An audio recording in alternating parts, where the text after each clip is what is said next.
Saudara, cuaca di Mekah, Arab Saudi mencapai 41 derajat Celcius. Kondisi ini bisa mengakibatkan para jemaah calon haji mengalami dehidrasi.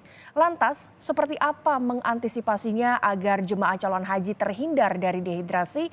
Berikut laporan jurnalis Kompas TV Abel Insani dari Mekah, Arab Saudi. Cuaca di Arab Saudi saat ini suhunya mencapai 43 derajat. Ini lumayan nih, cukup ekstrim kalau misalnya kita lupa minum. Tapi walaupun saya udah jalan jauh, tidak kerasa pengen minum sama sekali. Ini bahaya nggak ya? Termasuk jamaah Indonesia yang sedang ada di Arab Saudi, khususnya di Mekah. Ini nggak mau minum karena kalau minum takutnya ke toilet terus. Bahaya atau tidak? Saya mau tanya langsung dengan salah satu dokter yang ada di KKHI Mekah. Assalamualaikum dokter.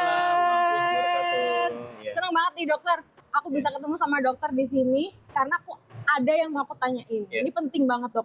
Aku tuh udah jalan 5 kilo, terus abis itu aku udah jalan berjam-jam. Tapi aku nggak haus dok. Ini gimana? Apa bahaya nggak sih dok buat aku sebenarnya?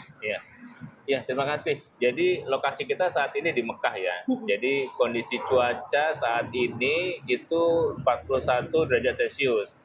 Ditambah jangan lupa kelembabannya 42%. Jadi di bawah 50%. Jadi kelembaban itu air. Jadi kalau kurang dari 50% maka airnya kurang.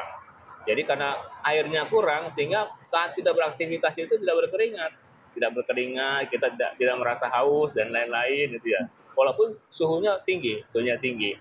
Maka untuk antisipasi agar kita tidak terjadi dehidrasi, jadi tetap kita harus minum. Jadi ada tipsnya agar kita minum 200 ml per jam, tidak sering ke toilet.